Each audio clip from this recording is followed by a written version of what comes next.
నేను వెస్టైన్లో రాకముందు tribal welfare డిపార్ట్మెంట్లో కాంట్రాక్ట్ బేసిక్లో పనిచేశాను. నా క్వాలిఫికేషన్ వచ్చేసి ఎంఏ బిఈడి.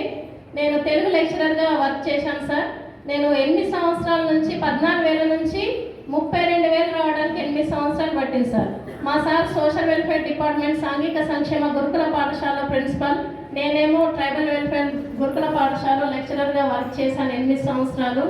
గత 10 నెలల క్రితం ఒక సైలెన్స్ సార్ మీటింగ్ వెళ్ళి హైతనగర్లో క్లారిటీ తీసుకొని మీటింగ్ విన్న నైట్ మాకు నిద్ర పట్టలేదు సార్ ఇద్దరికి.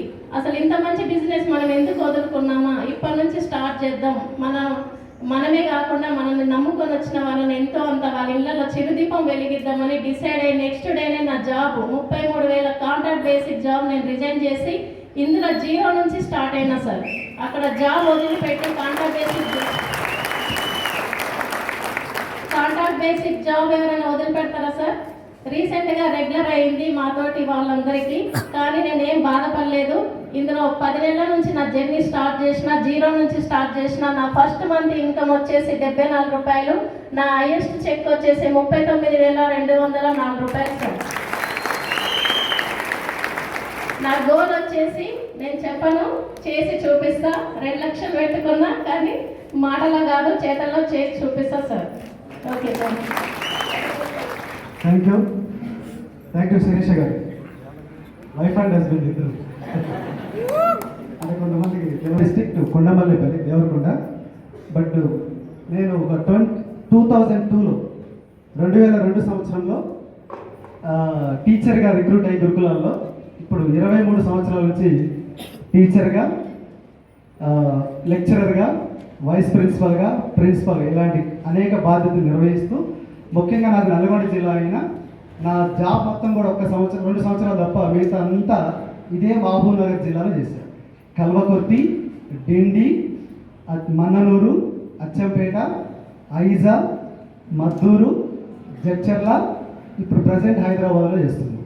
సో ఇలా 23 సంవత్సరాల నుంచి ప్రభుత్వ ఉపాధ్యాయులు ఇలాంటి వివిధ వృత్తుల్లో పనిచేస్తూ మరి జాబు చాలా కష్టపడి మన నాగార్జున యూనివర్సిటీలో చదువుకొని మరి ఉద్యోగం వస్తే జీవితం పెద్దగా మారిపోతుందని చెప్పి కళ్ళగంటూ నా ప్యాషన్ చిన్నప్పటి నుంచి కూడా ఒక టీచర్ మోటివేట్ అవుతుంది. ఇద్దరం కూడా డిగ్రీ వరకు ఇద్దరు ఒకటే స్కూల్లో ఒకటే కాలేజీలో కలిసిమెలిసి ఒకే బెడ్ మీద కూడా అంత సోల్మేట్. అతనంటే నాకు ఇష్టం.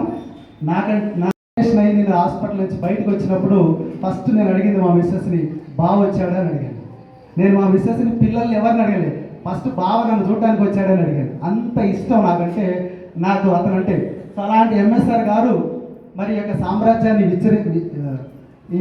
విస్తరించినట్టు విధానం చూసి మరి నాకు చాలా, ఎందుకంటే ఇద్దరం కూడా కష్టపడే నేచర్.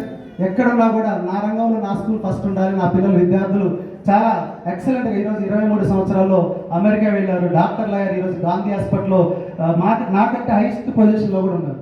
సో ఇదంతా నాకు అదొక ప్యాషన్గా ఉండబట్టి ఈ యొక్క బిజినెస్కి లేట్గా వచ్చిన, బట్ వచ్చిన తర్వాత మాత్రం ఇక సేమ్ ఎలా ఉంటుందనేది నేను ఏ పని మంచిదైనప్పుడు పర్పస్కు బాగున్నప్పుడు నేను వెస్టేజ్లో ఒక ఇదే ఈ మనకి మధ్యాహ్నం తర్వాత దయచేసి చాలామంది బయట కొంతమంది వెనక వాళ్ళు ఫోన్లు పెట్టుకుంటూ ఇక్కడ ఇంత వాల్యుబుల్ టైంని కేటాయించి 100 రూపాయల టికెట్లు మీరు పెట్టారు ఎవరు పెట్టారు తెలియదు. దయచేసి ఈ చిన్న బిడ్డలు, ఒక స్టూడెంట్ ఈరోజు 80,000, 70,000, 80,000 సంపాదిస్తుంటే నాకు నిజంగా కూడా అక్కడ మీటింగ్ పోయిన తర్వాత చాలా స్టూడెంట్ మధ్యలో కింద కూర్చున్నాం.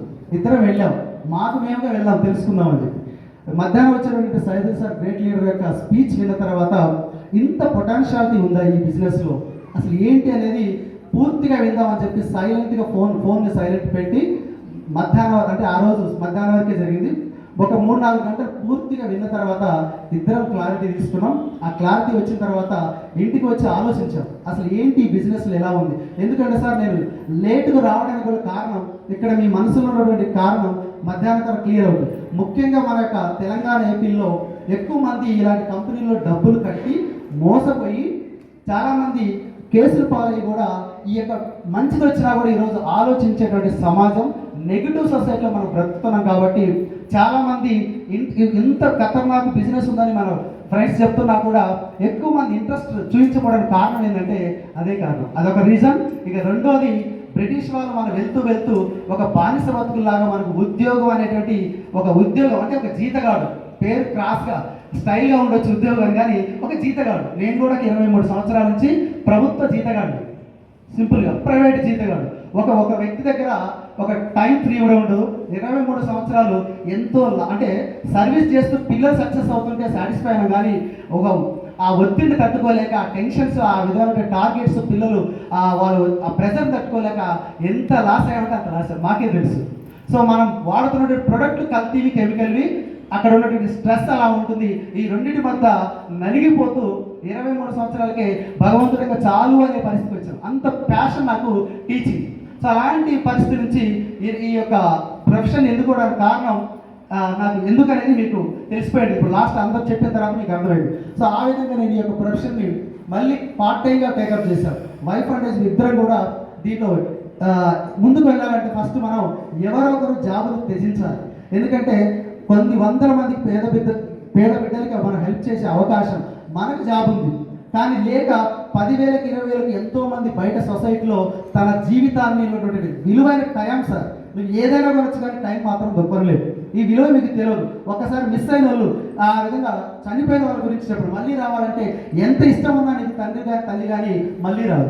సో ఆ టైం ఉన్నంత వరకు మనం ఏదో ఒకటి సాధించి భూమి నుంచి వెళ్ళిపోవాలి. సో ఆ టైంలో మాకు వచ్చిన అవకాశం ద్వారా కొంతమంది పేద బిడ్డలకి సర్వీస్ చేసే అవకాశం వచ్చింది. అక్కడ అంతకంటే మించినటువంటి అవకాశం. సో అక్కడ టీచింగ్ ఫ్యాషన్ ఇక్కడ నాకు కూడా ఇక్కడికి వచ్చి కూడా ఇప్పుడు ఏం చేస్తున్నాం అందరం, ఇప్పుడు మీరు అందరూ ఏం చేస్తున్నారు, ఇక్కడ వచ్చే వాళ్ళందరూ ఏం చేయాలి, రేపు మీరు లీడర్గా వస్తే ఇక్కడ ఏం చేయాలి, ఎదుటి వ్యక్తులకు ఏం చేయాలి, అదే టీచింగ్ చేయాలి. అక్కడ టీచింగ్ చేస్తే లిమిటెడ్ పర్సన్స్కి అక్కడ సక్సెస్ చేయవచ్చాము. కానీ ఇక్కడ నువ్వు అదే టీచింగ్ చేస్తే, సేమ్ అదే టీచింగ్ చేస్తే, కాపీ పేస్ట్ లాగా టీచింగ్ చేస్తే రాబోయే రోజుల్లో అన్లిమిటెడ్ ఇన్కమ్, అన్లిమిటెడ్ హానర్, గౌరవం, సమాజంలో నీకంటూ పేరు ప్రఖ్యాతులు, తర్వాత అన్లిమిటెడ్గా మన డ్రీమ్స్. నాకు కూడా ఫారిన్ పోవాలని ఉంది కానీ వచ్చేటటువంటి జీతంతో వెళ్ళలేని పరిస్థితి. కారణం పేరుకి చెప్పుకోవడానికి 1,00,000. మీ ఊళ్ళో కూడా టీచర్లు కానీ లేదా ఏదైనా జాబ్ చేసే వాళ్ళు పేరు 1,00,000 ఎక్కువ ఈఎంఐలు ఉండేది ఎవరంటే ఉద్యోగస్తులు, అవునా కదా? సో బిడ్డలేమో చాలామంది చదువుకున్న బిడ్డలు ఉద్యోగం కోసం అనేక విధాలుగా గడ్డాలు మిసాలు పెంచుకొని హైదరాబాద్లో కోచింగ్ సెంటర్ తిరుగుతూ లక్షల రూపాయలు చేసుకుంటూ టైం రాని ఉద్యోగం. అంటే నేను ఏమంటున్నానంటే 1000 పోస్టులు వేస్తే 5,000 పోస్టులు వేస్తే కానిస్టేబుల్ 5 లక్షల మంది అప్లై చేస్తారు. 10,000 మంది టీచర్ జాబులు వేస్తే సుమారుగా 7-8 లక్షల మంది అప్లై చేస్తారు. 10,000 మంది మాత్రం అక్కడికి వస్తుంది. మిగతా వాళ్ళందరూ బ్యాక్ టు పెవిలియన్ ఎనికి రావాల్సింది. సో ఒకసారి ఆలోచించండి.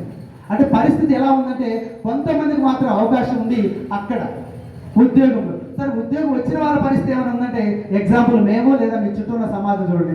ఒక 10వ తారీఖు తర్వాత నీకు అవసరమైనప్పుడు హాస్పిటల్లో ఉంటే 1,00,000 రూపాయలు ఒక ఉద్యోగిని అడగండి. సార్ ఆల్రెడీ శాలరీ వచ్చింది, కరెంట్ బిల్లు, పప్పు బిల్లు, ఉప్పు బిల్లు కట్టాము, ఇప్పుడు నా దగ్గర ఇవ్వాలని ఉన్నా కూడా నా దగ్గర డబ్బు లేవు. ఇది పరిస్థితి. సో అలాంటి పరిస్థితుల మధ్య మనం ఉన్నప్పుడు ఉద్యోగంలోనే లేనటువంటి కెరీర్ ఇలాంటి బిజినెస్లో వచ్చినప్పుడు ఎవరైనా సరే నెగిటివ్గా ఆలోచిస్తారు. కాబట్టి మీరు ఎప్పుడైతే స్ట్రాంగ్గా నిలబడతారో, మీరు ఎప్పుడైతే అనేక మీటింగ్లకు అటెండ్ అవుతారో, 22 కలిసి ఒక మీటింగ్ విన్న తర్వాత క్లారిటీ వచ్చింది, ఇంకా దీని గురించి తెలుసుకోవాలంటే లెర్నింగ్ చేయాలి. లెర్నింగ్ మీన్స్ ఆదాయము, ఆరోగ్యము, గౌరవం కూడా అది కావాలి. సో గౌరవం కొంతమంది హెల్పింగ్, అలాంటి హానర్ రావాలంటే సో మనం ఖచ్చితంగా లెర్నింగ్ చేయాలని చెప్పి ఒక చిన్న విద్యార్థిలాగా, ఎందుకంటే 23 సంవత్సరాల అతి సుదీర్ఘమైనటువంటి ఎక్స్పీరియన్స్ ఉన్న అక్కడ టీచింగ్లో ఇక్కడ ఒక చిన్న విద్యార్థిలాగా ఈ అమ్మాయి మనీషా అనే స్టూడెంట్ చెప్పిన, డిగ్రీ స్టూడెంట్ చెప్పిన, ఇప్పుడు దాకా నాగార్జున అంటే నాకంటే చిన్న వయసు పిల్లలు, స్టూడెంట్ వయసు వాళ్ళు, వీళ్ళందరూ ఇంతమంది చెప్తున్నా వాళ్ళ వర్డ్ నుంచి, వాళ్ళ మాట నుంచి ఏ ఒక్క వర్డ్ అయినా నాకు కనెక్టింగ్ అవుతుందేమో, ఆ వర్డ్ నేను రాబోయే రోజుల్లో మీటింగ్లో చెప్పాలని చెప్పి అక్కడ కూర్చొని ఫోన్ స్విచ్ ఆఫ్ పెట్టి కాన్సన్ట్రేట్ చేసి చాలా ఈ యొక్క 10 నెలల్లో ఎక్కడ మీటింగ్ ఉన్నా నా టయాన్ని అడ్జస్ట్ చేసుకుంటూ ఇద్దరు వెళ్ళి భార్యాభర్తలు ఇద్దరు వెళ్ళి కుటుంబంలో ఫ్యామిలీలు ఫంక్షన్లు ఇవన్నీ కూడా 1 సంవత్సరం వరకు త్యాగం చేయమని ఇక్కడ చెప్పారు. ఆ త్యాగాన్ని కోసం ఎవరు ముందు కూడా చెప్పారు, ఎవరు కూడా మమ్మల్ని దయచేసి పిలవద్దు, మేము ఒక యజ్ఞం పూనుకున్నాం. ఏంటి ఆ యజ్ఞం? తెలంగాణలో ఉన్నటువంటి లేదా ఆంధ్రలో ఉన్నటువంటి కొంతమంది ఆడబిడ్డల్ని, కొంతమంది నా స్టూడెంట్స్ని, ఫ్రెండ్స్ని, వీళ్ళందరినీ ఆర్థికంగా డెవలప్ చేయాలనే ఉద్దేశంతో ముందుగానే మా బంధువులందరికీ దయచేసి మమ్మల్ని పిలవద్దని కూడా చెప్పాం, పిలిచినా పోవట్లేదు. ఈరోజు భార్యాభర్తలు ఇద్దరం కలిసి ఒక కంకణం కట్టుకొని అనేక మీటింగ్లు, ఒక 30-40 మీటింగ్లు అటెండ్ అయ్యాం సార్. దయచేసి ఇక్కడ ఉన్న వాళ్ళందరూ మీరు ఇక్కడ వచ్చినటువంటి సక్సెస్ పొందాలి అంటే వీళ్ళందరూ ఊరికే రాలేదు సార్. ₹1,00,000 కొట్టడం అంత ఆశామాష కాదు బయట సమాజంలో. ఒకసారి ఇక్కడ ఉన్న వాళ్ళు లెక్కేసుకోండి ఎంతమంది ఉంటారు. శాలరీ వచ్చే వాళ్ళు ₹1,00,000 ఆదాయం ఉన్న వాళ్ళు ఒకసారి గుండె మీద మీరు చేసుకొని చెప్పండి. ₹1,00,000 రావడానికి, నాకు జీతం రావడానికి 20 ఏళ్ళు పట్టింది. 23 సంవత్సరాలు కష్టపడి చదివి లక్షల మందితో పోటీ పడి ఉద్యోగం తెచ్చుకుంటే 1,00,000 రావడానికి నాకు 20 ఏళ్ళు పట్టింది. ఒకసారి ఆలోచించండి ఎక్కడుందో కెరీర్. సో దయచేసి ₹1,00,000 ఇక్కడ ఒక సంవత్సరంలో వస్తుంది అంటే దాని వెనుక ఎంతో కఠోర శ్రమ, చిన్న చిన్న త్యాగాలు. ఇలాంటి మీటింగ్స్కి వచ్చి నువ్వు ఒక పిల్లవాడిలాగా నీ క్యాడర్, నీ అక్కడ బలగం, నీ యొక్క ఏది ఉన్నా సరే స్టేటస్ అంతా పక్కన పెట్టి ఒక విద్యార్థులకు ఇక్కడ నేర్చుకున్న నాడే నువ్వు ఒక మరో లీడర్ అవుతుంది. సో ఆ విధంగా అలాంటి లక్షణాలు లేకపోతే మాత్రం దయచేసి నిన్ను నమ్ముకున్న వాళ్ళు లేదా నీ భార్య బిడ్డలు కానీ ఆశిస్తారు, మా డాడీ వెస్టేజ్లో జాయిన్ అయ్యాడు ఆదాయం వస్తుందని చెప్పి ఆశ పెట్టుకుంటారు. మీరు మీ భర్తలు కానీ, మీ ఫ్యామిలీ, మీ బిడ్డలు కానీ, కొడుకు బిడ్డలు కానీ వీళ్ళందరూ మా అమ్మ వెస్టేజ్లో జాయిన్ అయిందంట, సక్సెస్ అవుతుందంట, లక్షలు వస్తాయని చెప్పి ఆశలు పెట్టుకుంటారు. బట్ నువ్వు ఇక్కడికి వచ్చి నేర్చుకోకుండా, తెలుసుకోకుండా ఫోన్లు బట్టి లేదా అక్కడికి ఇక్కడ తిరుగుతూ ఉంటే నీకు ఎలా ఎదుగుతావు, ఎలా లీడర్గా అవుతావు, ఎలా నీకు మోటివేషన్ అవుతావు, ఎలా ఇన్స్పిరేషన్గా మిగతా వాళ్ళకి అవుతావు ఒకసారి ఆలోచించండి. సో ఈ లక్షణాలు ఉండాలని చెప్పి మీటింగ్లో క్లియర్ కట్గా తెలుసుకోండి సార్. తప్పకుండా ఈ యొక్క లక్షణాలు నింపుకుందామని చెప్పి ప్రతిరోజు ఎన్ని అవమానాలు వచ్చినా, ఎన్ని ఇబ్బందులు వచ్చినా ఇద్దరం కంఫర్ట్ జోన్. నిజంగా చెప్పాలంటే హ్యాపీగా ఇల్లు కట్టుకొని, కారులో కొని, బైక్ కొని, ఇలా మాకు ఎవరితో పెద్దగా అంటే ఏమంటారు చూడండి, వాళ్ళతో మేము తగాదు లేకపోకుండా మా కుటుంబం మీద మేము చిన్న ఆ విధంగా ఒకటి పిల్లలు చదివించుకుంటూ అలాంటి ఉన్న టైంలో ఈ యొక్క ప్లాట్ఫామ్లో మనం ఈ సిస్టానికి తల ఉంచితే తప్పకుండా తను ఎత్తుకొని తిరగవచ్చు అని చెప్పి అర్థం చేసుకున్న తర్వాత ఈరోజు వెస్టేజ్ని పూర్తిగా ఎక్కడ మీటింగ్ ఉన్నా నేను నలబడేలా ఇప్పుడు ఇక్కడికి వచ్చాను. సో బైక్ మీద తిరుగుతూ ఎంతో మంది అవమానాలు, మీకు ఇంకా సరిపోవట్లేదు డబ్బు, ఇద్దరికి వెళ్తే 1,50,000 వస్తున్నాయి, అన్ని పిల్లలు బీటెక్లో అలాంటి స్టడీస్ కూడా అయిపోతున్నాయి, వాళ్ళు కూడా జాబులు చేసే స్థాయికి వచ్చారు అని ఎంతో మంది అవమానం చేస్తున్న వెస్టేజ్ యొక్క గొప్పదనం డబ్బే కాదు మిత్రులారా, ఎంతో మందిని ఆర్థికంగా ఫ్రీడంగా వాళ్ళందరినీ డెవలప్ చేసే అవకాశం, వాళ్ళలో సమాజంలో తలెత్తుకునే విధంగా వాళ్ళ కుటుంబాల్లో వెస్టేజ్ వ్యక్తి మాత్రమే డబ్బు తీసుకుంటారు, హైయెస్ట్ ఇన్కమ్ తీసుకుంటారు, కార్డు తీసుకుంటారని చెప్పి వాళ్ళందరినీ తయారు చేసే అవకాశం నాకు వచ్చిందని చెప్పి మేము ఇద్దరు బిలీవ్ చేస్తున్నాం. సో ఆ విధంగా ఈ మౌల్డ్ అవుతూ, ఈ సిస్టానికి మౌల్డ్ అవుతూ ప్రతిరోజు విద్యార్థులాగా నేర్చుకుంటూ ఈరోజు వెస్టేజ్ ద్వారా కేవలం 9 నెలల్లోనే ₹40,000, ₹39,228 వచ్చింది. ఒకసారి ఆలోచించండి. 23 సంవత్సరాలు కఠోర శ్రమ చేస్తే ఈ జిల్లాలు తిరుగుతూ మా ఊరు వదిలిపెట్టి, బంధువులు వదిలిపెట్టి ప్రతిరోజు 7 గంటలకు నా ఉద్యోగం కోసం వెళ్తే నైట్ 9-10 అయ్యేటువంటి ఉద్యోగంలో 20 సంవత్సరాలు పని చేస్తే ఆదాయం నాకు కూడా డబ్బే కావాలి సార్. పిల్లవాడు హాస్పిటల్లో పడ్డప్పుడు పక్క వాళ్ళని ఎదురు చూసే పరిస్థితులు ఎన్నో రోజులు ఉన్నాయి. హాస్పిటల్లో ఆపరేషన్ అయ్యి సుమారుగా 5-6 నెలలు ఇంట్లో పడితే ఈఎంఐలు కట్టలేని పరిస్థితులు ఎన్నో అనుభవించా. భగవంతుడా ఉద్యోగం ఇచ్చావు, కష్టపడి సంపాదించుకున్నా, కానీ ఆర్థికంగా ఎదిరించలేకపోతున్నాం అని చెప్పి ఎన్నో రోజులు అనుకున్న టైంలో ఆర్థికంగా నా ఒక్కడే పరిస్థితి చెప్పి ఆలోచిస్తే సమాజంలో చాలా మంది 90% ఇదే పరిస్థితి. మరి 90% పరిస్థితి 10% మాత్రమే కరోడుపతి వాళ్ళ డ్రీమ్స్ ఫుల్ఫిల్ చేస్తున్నారు. కారణం మైండ్ సెట్ మార్చుకున్నారు. సో అలాంటి మైండ్ సెట్ మార్చుకోవడానికి మనకు మిమ్మల్ని మాత్రమే ఇక్కడ మీకు అవకాశం వచ్చింది. సో నేనేమంటున్నానంటే దయచేసి ఒక అవకాశాన్ని వంపు చేసుకోకండి. మిమ్మల్ని నమ్ముకున్న భార్య బిడ్డలు, కుటుంబం అంతా కూడా రాబోయే రోజుల్లో నిన్ను గుర్తించాలంటే, నువ్వు ఒక ఎన్నర్గా ఎదగాలంటే, నీ తలరాత మారాలంటే తప్పకుండా తలరాతను మార్చే అవకాశం ఈ సిస్టమ్ ద్వారా ఉంది సార్. ఎందుకంటే ఇక్కడ ఉన్నటువంటి ఎంఎస్ఆర్ గారు ఇద్దరు స్నేహితులు ఒకప్పుడు పెట్రోల్ పోయడానికి ₹50 ఉండే పరిస్థితి లేదు. ఇదే మిర్జిల్ నుంచి నాకు బైక్ ఉంది, ఎంఎస్ఆర్ గారికి సైకిల్ ఉంది. సో ఎక్కడ ఫీల్ అవుతుందని చెప్పి నేను అక్కడ సైకిల్ ఎక్కి అతను ముందెక్కి అతను తొక్కుతుంటే ఇద్దరు తొక్కుకుంటూ మిర్జిల్ నుంచి కలగుత్తి స్కూల్ వరకు కూడా పోయినటువంటి సందర్భాలు. ఒక ఇంత పేదరిక కుటుంబం నుంచి వెళ్ళి ఈ రోజు యొక్క సిస్టమ్ని అర్థం చేసుకొని తెలంగాణలో చిన్న స్టార్ట్ ఏం లేదు. ఒక హైదరాబాద్లో స్టోర్, ఒక సబ్బు నాకు తెచ్చిచ్చాడు. హైదరాబాద్ వెళ్ళి సోప్ తీసుకొచ్చి బాగా ఈ సబ్బు వాడు చాలా బాగుందని చెప్పించాడు.